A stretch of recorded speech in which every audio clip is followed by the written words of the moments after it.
senyap-senyap. Dan mak saya pun bisik dekat telinga saya ni. Nak tahu tak? Dia orang ni dah 3 hari tu balik kampung. Balik sini katanya dalam minggu depan.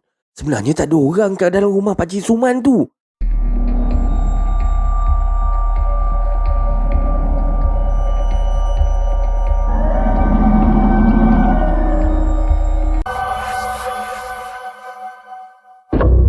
Assalamualaikum warahmatullahi wabarakatuh dan salam sejahtera kepada anda semua. Selamat datang ke channel Kisah Seram Malaysia.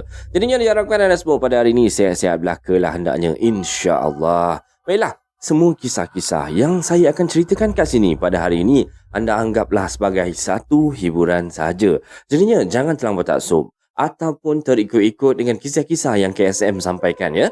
Baiklah, sebelum kita bermula, marilah kita berdoa kepada Allah Subhanahu Wa Taala. Rabbighfirli wali walidayya warhamhuma kama rabbayani shaghira. Ya Allah, ampunilah dosa kami dan dosa kedua orang tua kami. Kasihanilah keduanya sebagaimana mereka mengasihi kami sewaktu kami masih kecil. Amin amin ya rabbal alamin. Jadinya, tanpa membuang masa lagi, kali ini KSM akan bawakan anda kisah berkenaan dengan quarters lagi.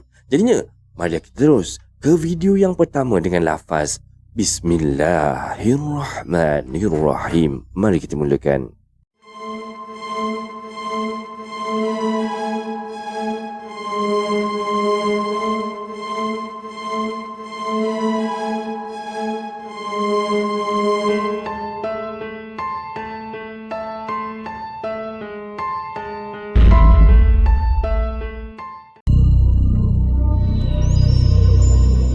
Okey, untuk kisah yang pertama ni, macam yang KSM katakan tadi, kisah berkenaan dengan quarters kan. Jadinya kisah yang pertama ni tajuk dia Quarters Lama Hospital tau. Jadinya kita terus dengan kisah yang pertama. Assalamualaikum warahmatullahi wabarakatuh. Waalaikumsalam warahmatullahi. Tidak seperti sesetengah orang yang berkongsikan pengalaman mereka ni, dan saya ni bukanlah seorang yang orang kata dari mempunyai kelebihan ataupun speciality yang mempunyai sixth sense ke apa, tak ada. Meskipun begitu, saya ni mempunyai beberapa orang rakan lah yang sememangnya boleh nampak benda-benda macam ni. Dan diorang ni, kawan-kawan saya ni lah suka sangat berkongsi pengalaman diorang yang seram-seram tu pada saya. Dan perkongsian diorang ni lah yang menguatkan lagi kesimpulan yang saya tidak mempunyai diri istimewa. Kerana saya ni langsung memang tak pernah nampak apa yang diorang ceritakan tu. Apa yang diorang nampak memang saya tak pernah nampak. Walaupun ketika itu saya ada bersama dengan mereka ni. Alhamdulillah kan. Dan walau bagaimanapun, ini tidaklah bermaksud saya ni selamat daripada pengalaman-pengalaman yang pelik ni. Kadang-kala saya cuma rasa macam diperhatikan je. Daripada tak rasa apa-apa ni kan, tiba-tiba tu rasa macam meremang gitu kan.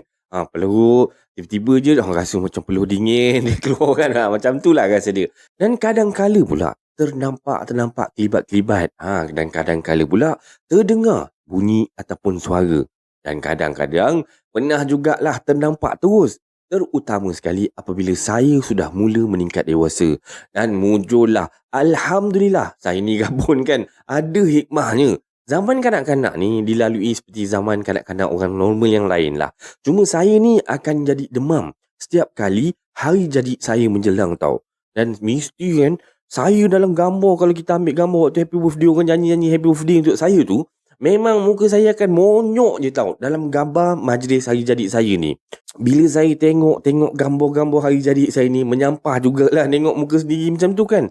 Dan mak saya juga pernah memberitahu yang saya dulu, waktu saya kecil-kecil dulu, arwah nenek saya ni pernah mencadangkan pada ibu untuk bawa saya ni pergi berubat. Kerana saya ni terlalu panas baran. Dan kata ibu saya ni, saya merupakan seorang budak yang senyap je. Dan tak banyak hal pun sebenarnya. Kesana kemari dengan buku, dengan tangan kan, macam budak nerd lah, lebih kurang macam tu. Tapi keadaan yang sebaliknya akan terjadi kalau saya marah tau. Lain benar pesen dia, lain benar rupa dia. Mengamuk saya ni sampai lupa dunia, tak ingat apa dah. Dan sebenarnya saya sedar, tapi saya tak boleh nak kawal perasaan saya ni, marah saya ni. Apabila saya dah mula membesar lah, rasa marah tu masih ada sebenarnya. Biasalah kan, manusia. Dan saya juga sebenarnya, saya taksub dengan cerita-cerita seram lah. dan yang selalu dikongsi oleh abang dan kakak sepupu saya ni. Dan kadang-kala arwah nenek saya pun mengupah saya ni dengan cerita seram dia, supaya saya mencabut uban dia. Itu pun atas permintaan saya lah. Dan tentu anda semua ni anggap yang saya ni seorang yang sangat berani kan? Tidak, tidak sama sekali. Saya ni memang bukan berani pun. Sebaliknya, saya ni ketika kecil merupakan seorang yang terlampau-lampau penakut yang amat lah. Kan? Kadang-kadang belum habis lagi cerita yang nenek saya ceritakan ni, saya dah mula menangis dah. Dah menggeletar dah. Dah jadi tak keruan. Sehingga kan mak saya ni perlu bawa saya pulang daripada rumah arwah nenek ni. Pendek katalah, ketika kecil, saya dikenali dalam kalangan sepupu saya yang lebih tua ni sebagai budak kememeh. Kememeh tu apa? Kememeh tu, kalau mengikut pemahaman Abang KSM lah, kememeh tu orang yang suka menangis. Pantang sikit kena cuit, pantang sikit kena tegur. Meleleh air mata. Macam tu lah cerita dia. Jadi yang sesetengah manusia boleh tidur nyenyak tau. Wak Imah dengar guruh berdentam-berdentum pun masih lagi boleh terlena. Dan saya pula tidak tergolong dalam kalangan manusia yang bertuah macam tu. Dan tidur saya ni macam tidur ayam je lah macam tu. Mudah sangat tersedar sekiranya berlaku perubahan dalam bilik tidur saya ni. Dan keadaan seperti ini berterusan lah sehingga saya dewasa. Baiklah, saya mulakan perkongsian saya dengan pengalaman saya ketika menetap di kuartus dekat sebuah hospital di Semenanjung, Malaysia. Dan hospital ni didirikan oleh pihak British lah pada tahun 1934. Oh, lama tu sebelum kemerdekaan Malaysia. Dan reka bentuk bangunan hospital dan kuartus ni dipengaruhi oleh seni bina kolonial British. Dan saya menetap di kuartus hospital daripada kecil sampailah saya darjah 6. Jadinya kami sekeluarga ni berpindah gandah lah, rajin pindah sana pindah sini sehinggalah 3 buah rumah dan semuanya dalam kawasan kuartus hospital ni je lah. Okey, yang kedua pula, ibu bapa saya ni bekerja shift dekat hospital ni.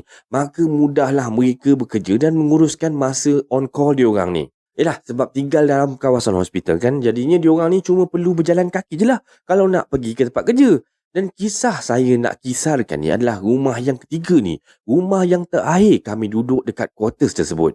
Iaitu sebuah rumah semi-D yang paling hujung. Yang mempunyai halaman yang luas. Lengkap dengan lereng bukit kecil. Dan tuan rumah sebelum ini telah menanam pelbagai pokok buah-buahan. Pokok buah rambutan ada, buah mangga ada, belimbing ada, pisang dan sebagainya lah. Banyak dah macam dusun mini dah kat situ. Dan ibu pula melengkapkan lagi dengan kedesaan ni. Orang kata feeling-feeling kampung-kampung itu dengan tanam sayur-sayur. Ada dan memelihara juga satu reban ayam dekat situ. Boleh dalam kuartus bela ayam tak tahulah saya kan. Tapi kalau boleh kata dia, boleh lah agaknya. Okey. Orang kata pendek katalah rumah dia ni agak besar. Dan orang kata sekiranya seseorang yang berada di kawasan belakang ni agak sukarlah untuk mendengar bunyi-bunyian di bahagian hadapan rumah ni. Dan keadaan rumah tersebut ni sejuk je. Suram je tau rumah ni. Mungkinlah kerana rumah lama kan, dengan reka bentuk dia yang orang kata antik tu, zaman-zaman dulu punya bukaan dia, orang kata rekaan dia tu. Jadinya kami menetap kat rumah tu pada tahun 1990-an lah macam tu Dan ketika itu saya ni baru berada dalam darjah 2 lah. Dan tak lama kemudian adik saya yang keempat, nama dia Madu. Oh, Yuding nama adik anda ni Madu. Oh, baik. Okeylah. Adik saya Madu ni dilahirkan pada tahun yang sama. Dan sejurus lepas tu ayah saya melanjutkan pelajarannya di UKM Bangi dan hanya pulang pada hujung minggu saja. Makanya hampir setiap masa lah kami tinggal 4 beradik dengan ibu dekat rumah ni. Dan ibu saya pula ni bekerja sebagai jururawat dan tertakluk kepada waktu shift kerja dia. Makanya sebagai saya ni, sebagai seorang anak yang sulung, tentulah saya ni menjadi sandaran ataupun orang kata orang harapan pada mak saya ni untuk melakukan kerja-kerja rumah. Dan oleh itu, saya ni memanglah sangat peka sekali apabila mendengar ibu melaung memanggil saya atau memanggil nama saya. Tengah-tengah hari pada satu hujung minggu tu lah, hari Sabtu ke hari Ahad macam tu lah. Tiba-tiba, Cahaya? Cahaya?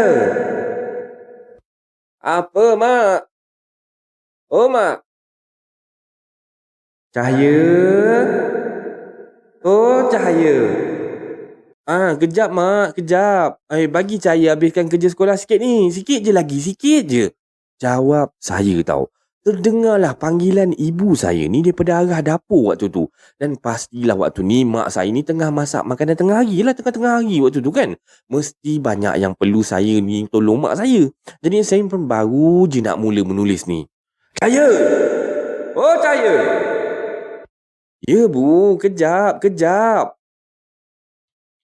Cahaya!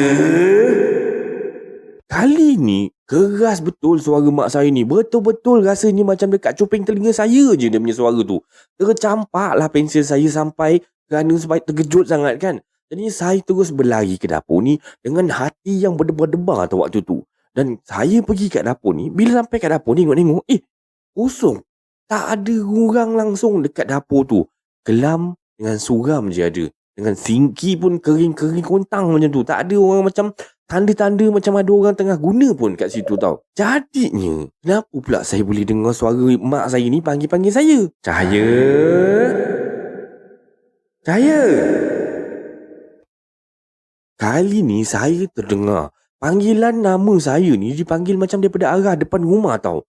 Dan belum sempat hati saya ni rasa tenang tadi ni, kaki saya pun dah berlari pantas pergi ke depan rumah ni lah. Dan saya ni sebenarnya seriau lah. Bukan apa, sebab takut kena marah dengan mak saya kan.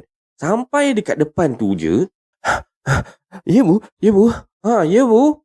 Waktu tu mak saya ni tengah menyusun basuh bunga tau kat luar rumah tu. Tercengang mak saya ni pandang saya kan. Dengan dahi yang berkerut macam tu. Bila masa pula ibu panggil awak ni? Dah. Dah pergi siap cepatlah. Kita nak pergi rumah nenek kejap lagi. Malam ni katanya kat rumah nenek tu nak buat kenduri doa selamat. Jadi ibu nak pergilah ni. Jadinya siapalah yang panggil saya ni? Dan perasaan saya ni bercampur bau tau. Dan hati saya ni rasa panas pun ada kan. Macam rasa macam kena game pun ada kan. Tapi bila tengok mak saya waktu tu, tak nampak pula macam dia senyum-senyum macam sengaja nak menyakat saya ke apa kan.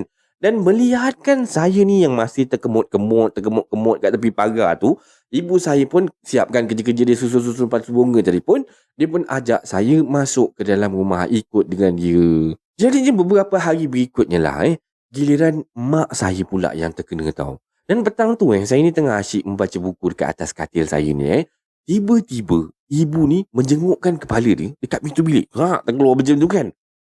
Cahaya, kenapa mesti nak jerit-jerit ni? Tak boleh ke tunggu sekejap? Tak payahlah jerit-jerit. Kenapa bu? Mana ada Cahaya panggil ibu? Dan kejadian ni berlaku beberapa kalilah, terutamanya kepada saya. Dan setiap kali saya cuba bercerita pada mak saya lah tentang perkara ni, tentang apa yang saya alami ni, mak saya ni macam malas nak layan tau. Dia punya cakap tu macam tak nak layan lah gitu. Alah Cahaya ni kan, itu semua perasaan kamu je lah. Sudah-sudahlah, jangan cerita hal meripik macam ni lah. Nanti awak sendiri yang takut. Awak tu bukannya berani sangat. Kata ibu, benda ni semua mainan fikiran saya je kan. Jadinya saya pun terimalah bulat-bulat pendapat ibu saya ni. Saya malaslah nak fikir lebih-lebih. Nanti saya pula yang takut sendiri.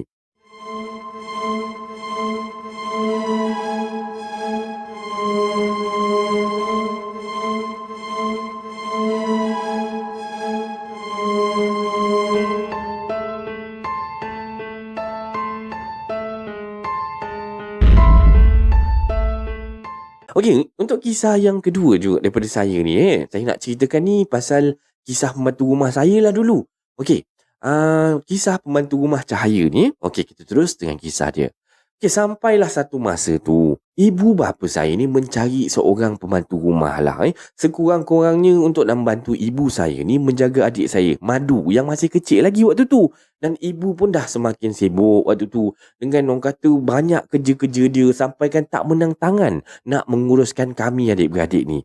Dan kebetulan pula jiran nenek saya ni sememangnya ada orang kata pesan pada nenek nak minta bantuan daripada nenek ni untuk mencarikan kerja untuk anak gadis dia ni. Yang kami gelarkan nama anak gadis tu Kak Ron lah. Dan Kak Ron ni agak orang yang bersosial jugalah. suka berkawan-kawan ke sana ke sini dan macam tu. Dan asyik jugalah. Kak Ron ni bertukar-tukar. Kerja kilang, kejap kilang sana, kejap kilang sini, gitulah. Rutin je Kak Ron ni. Okey. Dan Nek Kuntum ni, Nek Kuntum ni nenek Kak Ron ni lah agaknya. Nek Kuntum ni risau. Sekiranya dia terjebak dengan perkara-perkara yang lebih serius dan mahu menjauhkan Kak Ron ni daripada pengaruh rakan-rakan sebaya dia. Jadi nenek saya pun mencadangkan Kak Ron bekerja dekat rumah kami. Jadinya bagaikan orang haus diberikan air lah, begitulah orang kata, umpama peribahasa dia kan. Dan ibu bapa saya pun menyambut saran ni dengan gembira lah. Dan Kak Ron ni pun mulalah bekerja dekat rumah kami ni. Dan semuanya berjalan dengan baik je. Lancar je, cun je kan, untuk selama beberapa bulan lah macam tu. Hingga kan satu hari ni lah, adik saya, Amy yang baru balik daripada sekolah tadika ni, disambut oleh pintu rumah yang tenganga luas tau.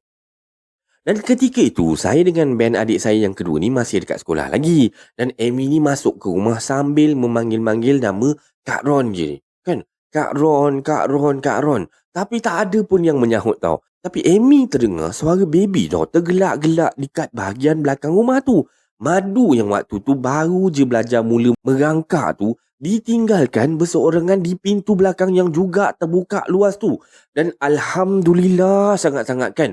Sebab Allah Subhanahu Wa Taala memberikan akal dan kudrat pada Amy adik saya ni yang baru waktu tu berusia 6 tahun je untuk nak dukung adik saya lagi seorang yang madu tu dan membawanya pergi ke rumah jiran yang terdekat. Dan lebih bersyukur lagi lah waktu tu sebabnya ada pula jiran saya yang tengah cuti pada hari tu dan bantu kami untuk menjaga Amy dengan madu waktu tu. Memanglah perang besar meletus lepas tu antara mak bapak saya ni dengan Kak Ron tau. Dan malangnya Kak Ron ni dah melarikan diri. Entah pergi ke mana entah. Dan Kak Ron ni cuma dijumpai seminggu lebih lepas tu. Rupa-rupanya dia ni ataupun Kak Ron ni menyorok dekat rumah seorang kawan dia. Dan ayah bersetuju lah waktu tu untuk tidak mendakwa Kak Ron ni kerana kasihanlah dengan ibunya yang dah tua waktu tu. Lagipun madu pun sihat walafiat kan, tak ada apa-apa pun kena kat madu ni. Dan Kak Ron mengatakan bahawa dia melarikan diri ni kerana sudah terlampau sangat, takut sangat-sangat dan tak tahan kerana namanya diseru-seru, dipanggil-panggil, bergema-gema dalam rumah kami tu setiap hari walaupun rumah tu tak ada orang tau. Dan apa pun alasan yang Kak Ron ni bagilah, patut ke? Dia lagi meninggalkan madu tu seorang diri. Macam mana pula dengan Amy yang baru balik sekolah tu kan? Dia tinggalkan macam tu je. Jadinya selepas kejadian itulah, kami dah mulalah bertukar-tukar pembantu rumah ni. Kejap yang sana, kejap ambil yang ini kan. Tak ada seorang pun yang kena. Dan Kak Manis pula kan, ada seorang lah pembantu rumah saya ni, nama dia Kak Manis. Dia pun boleh tahan dalam 3 bulan macam tu je. Dan seorang lagi pula, kakak yang tak sempat saya ingat nama dia ni. Cuma bertahan selama 2 minggu dah macam tu. Dan seorang saja yang orang kata pembantu rumah saya ni yang boleh tahan lama lah. Yang ni nama dia Kak Ina. Yang ni daripada Medan, Indonesia. Tapi akhirnya dia diberhentikan oleh ayah atas masalah kelakuan dia lah. Ada yang dia buat benda yang tak senonoh lah. Macam tu lah. Tapi kita tak nak cerita lah kat sini kan. Kasihan saya ni melihat mak saya ni bertungkus lumus waktu tu menguruskan kami. Jadinya kita terus dengan kisah yang seterusnya, kata dia. Yang ini dan masih lagi kisah yang sama dekat quarters hospital yang sama je. Okey, kita terus dengan kisah dia.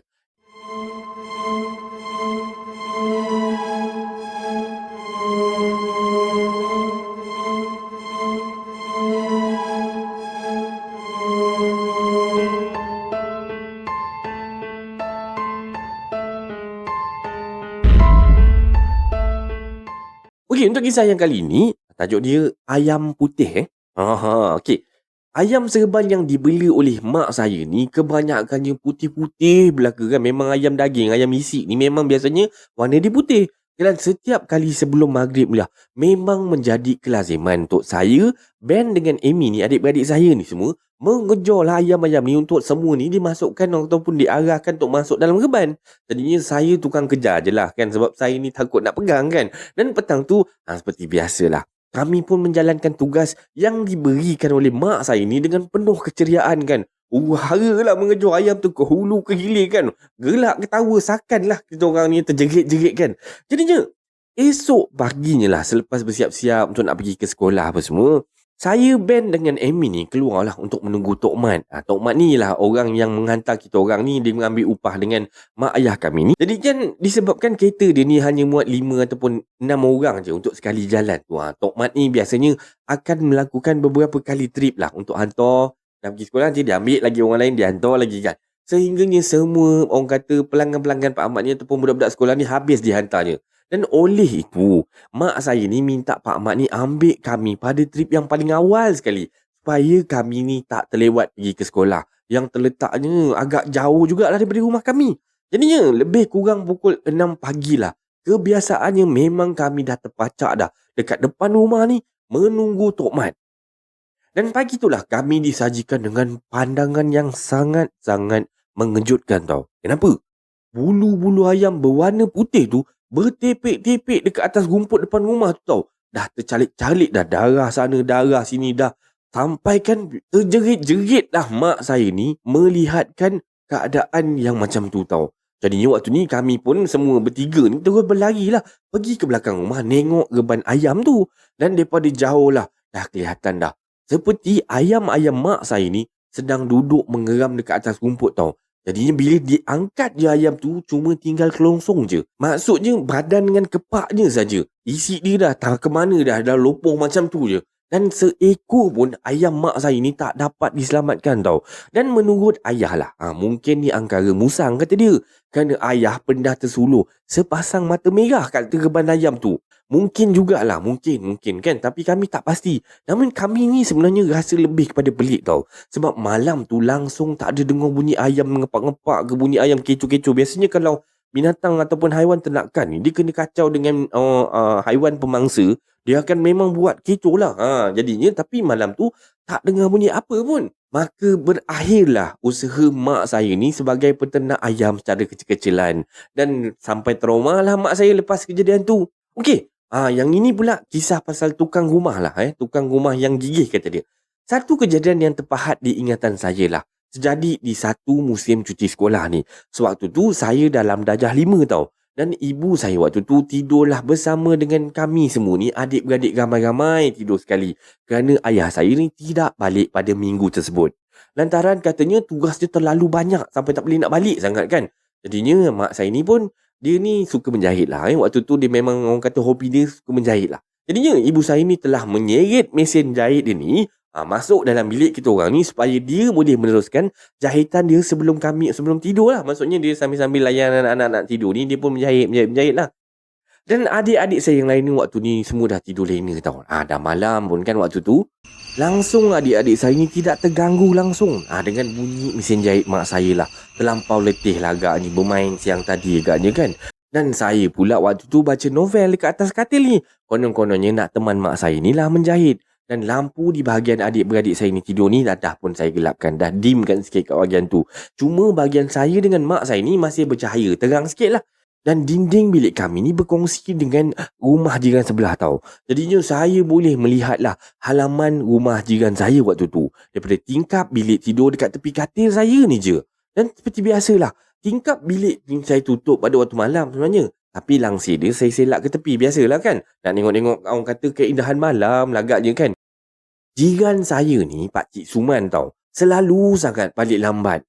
Kerana tuntutan kerja lah. Kadang-kadang sampai pukul 2 pagi. Pukul 3 pagi pun ada juga. Dan kebiasaannya lah Pakcik Suman ni kan. Kalau dia tiba dekat depan rumah dia. Dia balik je daripada kerja tu. Sampai kat depan rumah dia ni. Pakcik Suman ni akan meninggikan lampu kereta dia tau. Dia akan high beam macam tu. Dan menekan horn banyak-banyak kali. Tin, tin, tin, tin, tin. Sampailah isteri dia ni buka pintu rumah. Tak kira lah pukul berapa sekalipun dia memang akan buat macam tu. Dan biasalah kalau macam ni kan. Hal-hal macam ni memanglah sangat menjengkelkan ayah saya tau. Dan sudah resam berjiran lah. Memang perangai macam-macam. Of course lah. Kadang-kadang ada benda yang kita boleh hadam. Kadang-kadang sampai rasa menyampah tak boleh nak hadam pun ada kan. Dan sedang saya waktu tu dengan mak saya ni sibuk dengan aktiviti masing-masing lah waktu tu. Tiba-tiba bilik kami macam dilimpahi dengan cahaya lampu tau. Lampu kereta Pakcik Suman lah agaknya tu kan. Dan terus silau biji mata saya waktu tu kan. Dan sejurus lepas tu bunyi horn ni berkali-kali dia tekan ten ten ten ten ten. Jadinya kita dua orang ni, saya dengan mak saya ni tersentaklah kita orang. Dan mak saya pun dah nampak macam kurang senang tau waktu tu. Nasib baiklah adik saya ni tak terjaga ataupun masih tidur dengan lena lagi waktu tu. Ish, dah pukul 3 pagi macam ni nak bising-bising ke? Shh. Bisik ibu saya sambil pergi di pinggir katil saya waktu tu. Dan ibu saya pun buka tingkap tu. Perlahan dia buka tau. Dan menjenguk ke halaman rumah Pakcik Suman tu. Dan saya pun sama jugalah, menyibuk juga nak tengok juga. Kawasan depan rumah tu memang gelap gelita tau waktu tu. Cuma kawasan pintu pagar je yang terbias dengan lampu jalan tu. Dan pagar pun berantai, siap memangga lagi. Dan mak saya pun tutup tingkap perlahan-lahan. Dan dah, pergi tidur. Boleh ke saya nak tidur waktu tu kan? Dah tentu-tentulah tak kan? Jadinya saya diamkan je tau. Kerana masih lagi rasa macam keliru dah. Kenapa ni? Apa yang jadi ni kan? Dan mak saya pun teruskan jahitan dia. Tiba-tiba terdengar tau bunyi ketukan di dinding belah rumah jiran kami tu.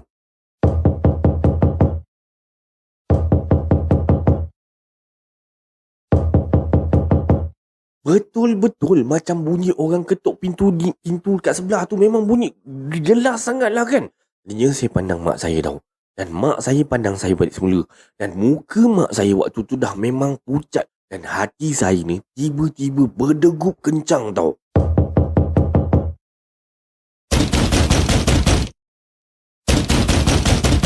Dan bunyi tu datang lagi sekali. Dan saya ni dah memang tak tahan tau. Jadinya saya pun ambil gunting jahit mak saya tu. Saya ketuklah kat dinding tu beberapa kali. Tak tahulah kenapa saya waktu tu nak kena buat macam tu kan.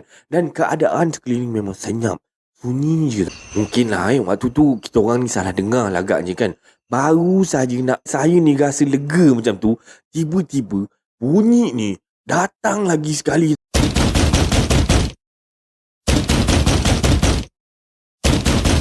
Dan kali ni bunyi tu lagi kuat. Dan berkali-kali bunyi dia. Bersungguh-sungguh betul lah Cik Suman ni ketuk pintu tu kan. Dan belum sempat saya ni nak tanya apa-apa. Dah ibu saya ni pegang telenggan saya dan suruh saya senyap. Senyap. Dan mak saya pun bisik dekat telinga saya ni. Nak tahu tak? Dia orang ni dah 3 hari tu balik kampung. Balik sini katanya dalam minggu depan. Sebenarnya tak ada orang kat dalam rumah Pakcik Suman tu. Dan terkebil-kebil lah biji mata saya ni sehingga ke subuh tu. Tak dapat nak tidur langsung. Seram sangat kan? Dan sungguh pun keadaan rumah tersebut ni agak suram lah.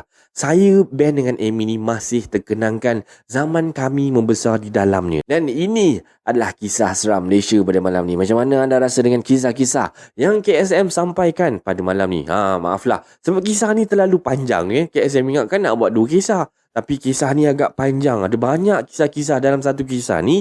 Jadi KSM akan pecahkan lagi.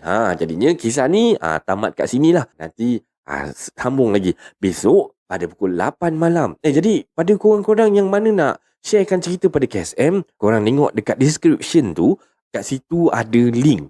Korang boleh tekan tu, link WhatsApp KSM direct. Boleh nak chit-chat dengan KSM ke apa, semua boleh lah. Nak tanya apa pun boleh. Baiklah, jadinya sebelum kita akhiri kisah seram Malaysia pada malam ni, kita dengar sedikit pesan daripada Ustaz. Ketika jin, syaitan menampakkan diri ke alam kita, maka percayalah, dalam khayalan kita kan selama ini mereka nggak bisa disentuh. Kalau kita sentuh macam megang bayang-bayang, tidak benar. Ketika mereka masuk ke alam kita, dia masuk dalam hukum alam kita. Dia memang berwujud kasar dan bisa ditangkap. Ini hakikat. Dan saat itulah titik terlemah dia. Apabila dia masuk ke alam kita, sesekali jangan pernah kita merasa takut kepadanya. Persis pernyataan Imam Mujahid rahimahullah, bila engkau melihat syaitan menampakkan diri kepadamu dalam wujud apapun saja, maka hinakanlah dia, ambil benda apa yang ada di dekatmu dan lemparkan kepadanya. Bismillahirrahmanirrahim. Makanya dalam perjanjian di alam jin, haram bagi jin menampakkan diri di hadapan manusia, karena ini pantangan dan undang-undang yang ketat di alam bangsa jin. Tidak boleh menampakkan diri kepada manusia, apalagi manusia itu manusia yang beriman, karena bisa-bisa dia dibunuh oleh orang yang beriman. Kaum muslimin, hamba-hamba Allah yang kami muliakan, jadi fenomena jin menampakkan diri ke alam manusia disebut dengan tasyakkul. Jin manakah yang mampu menampakkan diri kepada manusia? Hanyalah jin yang usianya sudah ratusan tahun bahkan ribuan tahun. jin ini dapat mati. Seluruh jin yang ada, syaitan yang ada dapat mati.